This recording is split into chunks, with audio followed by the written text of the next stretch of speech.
Les élèves de première Bac Pro TCVA du campus Agronova de Saint-Genès-Malifaux, en partenariat avec le Parc naturel régional du Pilat, vous présentent 3 agriculteurs parmi les 34 inscrits dans le dispositif PSE, le paiement pour service environnemental du Haut-Pilat.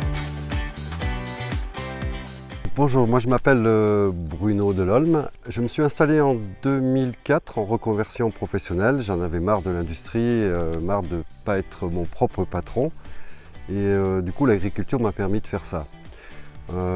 J'ai eu la chance d'hériter de mon grand-père d'une maison, une ancienne ferme, et d'une dizaine d'hectares autour de la maison. Tout est en cueillette libre, avec tous les fruits, fraises, framboises, cassis, groseilles, myrtilles et mûres. Plus un peu de transfo pour faire des sirops, des confitures, des coulis. Et aujourd'hui je ne suis pas bio, mais ça fait à peu près 7 ans que je ne traite plus rien, que je ne fais plus rien. Je m'appelle Gilles, j'ai 50 ans et voilà, je suis installé sur l'exploitation de mes parents depuis 1997. L'exploitation, elle est actuellement de 50 vaches laitières, 43 génisses et pour une surface totale de 96 hectares. Donc je suis Noël Giraud, donc agriculteur, ça comme de plein faux. Je suis un ovin viande. Alors aujourd'hui, moi j'ai qu'un tout petit troupeau, il me reste 90 brebis mères. C'est une rustique qui est, je dirais, polyvalente. Elle est aussi bien, enfin laitière pour élever les agneaux, c'est une brebis qui est très maternelle.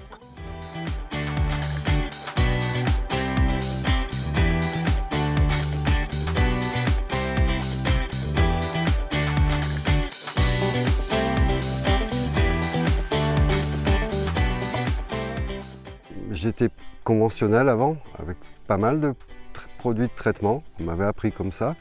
Et petit à petit, j'ai éliminé absolument tout en me disant que la nature devrait pouvoir se réguler d'elle-même.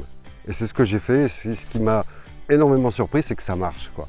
Disons que depuis toujours, on est dans des pratiques qui respectent l'environnement avec très peu d'intrants, point de désherbant. Les avantages qu'on a d'être dans le parc du Pilat, c'est que ça reste encore une zone préservée. Du fait du relief, on ne peut pas faire trop de culture intensive. Et je trouve ça intéressant qu'on fasse des petites structures sur lesquelles on puisse vivre, quoi. Aujourd'hui, on veut toujours plus. Je trouve que c'est stupide.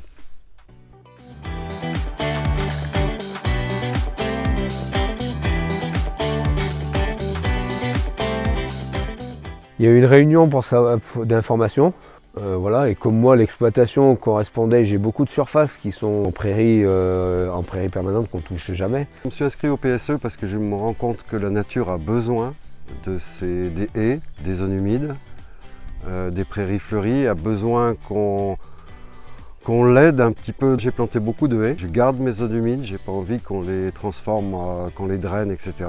J'ai connu toutes les mesures agro-environnementales. C'était les contrats territoriaux d'exploitation qui ont été mis en place début des années 2000. Après, ça a été remplacé par le CAD, contrat d'agriculture durable. Après, les MET, mesures agro-environnementales territorialisées. Suivi les MEC, mesures agro-environnementales climatiques. Et donc le PSE, paiement pour services environnementaux, sachant que les premiers étaient réservés uniquement aux zones Natura 2000. Les autres dispositifs, c'était des actions qu'on pouvait faire sur le volontariat, en plus. J'ai la réduction de la fertilisation, enfin il y avait tout un panel de mesures et puis on prenait celles qu'on voulait dedans. Tel que le PSE, c'est par rapport aux pratiques qu'on fait aujourd'hui, enfin depuis toujours en gros. Il n'y a eu aucune contrainte supplémentaire, je suis dans la continuité de ce que je fais depuis que je suis installé. Quand je suis allé à la première formation, j'ai été surpris et j'ai compris l'importance des haies. C'est pour ça que je me suis dit, ah ça c'est vachement bien, en plus on nous aide financièrement pour le faire. J'ai dit, on va mettre un maximum de haies. Et aujourd'hui que je suis en fin de carrière, je suis très content de terminer comme ça en ayant planté des haies pour la biodiversité, pour l'eau, pour plein de choses. Il y a déjà un avantage financier.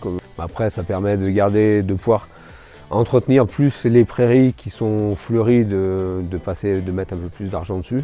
Et après les haies c'est pareil, ça permet de passer un peu plus du temps et des moyens sur l'entretien des haies.